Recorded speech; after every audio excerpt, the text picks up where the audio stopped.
जो युद्ध का माहौल पिछले 1.5 महीने से हो रहा है, उसमें फैक्ट्रियां चलाने की सारी दिक्कत हो रही है, क्योंकि वर्कर जो गैस की जो दिक्कत है उसकी वजह से जो वर्कर 12 लाख से ज़्यादा वर्कर है टेक्सटाइल इंडस्ट्रीज में, इनमें से 2.5 लाख वर्कर अपने अपने वतन चले गए हैं क्योंकि उसको गैस नहीं मिल रही थी। इसकी वजह से ये सारा हमें डिसीजन लेना पड़ा कि एक शिफ्ट में ही इंडस्ट्री चलाई जाएगी, क्योंकि आखिरकार पूरा बंद करेंगे तो बहुत सारा नुकसान होने वाला है। तो इसके जरिए हमने ये डिसीजन लिया और मेरे ख्याल से पूरे सूरत में एक ही शिफ्ट में ये इंडस्ट्री चल रही है। जहां 24 घंटे का कारीगर है वहां 24 घंटे चल रही है। लेकिन गुड न्यूज ये है कि दोनों देशों ने आखिरकार टेबल पे आने का, बात करने का और सीज फायर करने का फैसला लिया है। तो ये हमारे लिए टेक्सटाइल इंडस्ट्री के लिए गुड न्यूज है। हमें तो अभी से सरकार से जो हमारी गैस की दिक्कत थी वो सरकार ने भी सुन ली है। उसमें माननीय डिप्टी सीएम जो हर्ष संघवी है उसने पूरी जो इंडस्ट्रीज है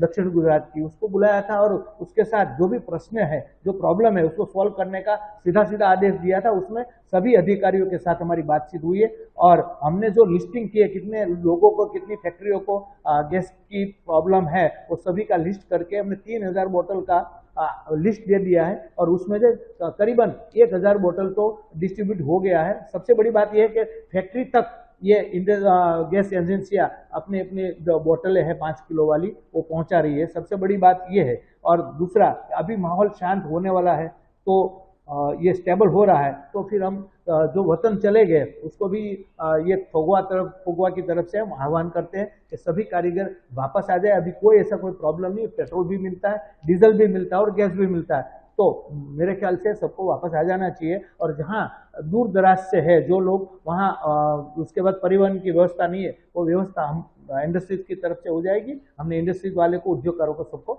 बताया है। चीजों से दाम अभी तक बढ़े हैं और इसका क्या इफेक्ट हुआ? खास करके जो अभी प्रॉब्लम जो इंडस्ट्री झेल रही है, वो सबसे बड़ी बात यह है कि जो रॉ मटेरियल के रेट है आज भी बढ़े हुए और महंगे रेट्स की वजह से तो कोई खरीदार भी नहीं है। तो सबसे बड़ी बात मुश्किल जो है वो वही इंडस्ट्रीज वाले को है। फिर भी वर्कर को हम रखना चाहते हैं, क्योंकि वर्कर चले जाएंगे तो इंडस्ट्रीज कौन चलाएगा, और इंडस्ट्री जब तक बंद रहेगी बहुत सारा नुकसान हो जाएगा।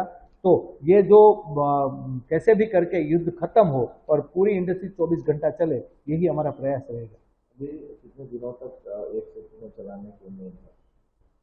मेरे ख्याल से जो युद्ध अगर खत्म हो जाता है तो करीबन 15 दिन से हमारा फैक्ट्री है तो 24 घंटा चल जाएगी, क्योंकि हम उसी की राह देख के खड़े हैं। क्योंकि सभी इंडस्ट्री को एक साथ में एसोसिएशन को मैसेज चल जाएगा और वर्कर वापस आ जाते हैं तो 24 घंटा करने में कोई ज़्यादा देर नहीं लगेगी। व्यापारियों के साथ आपकी क्या कुछ मीटिंग हुई है आपके संगठन में?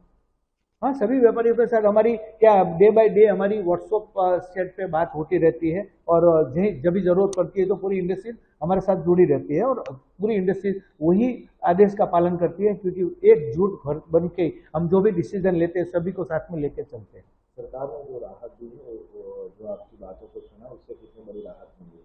मैं यही बोलता हूँ कि ये राहत तो आखिरकार सरकार ने हमारी बात सुन ली है और सरकार को भी ये अंदाजा लग गया है कि अगर इंडस्ट्री नहीं रहेगी तो वर्कर नहीं रहेगी तो इंडस्ट्री चलेगी कैसे।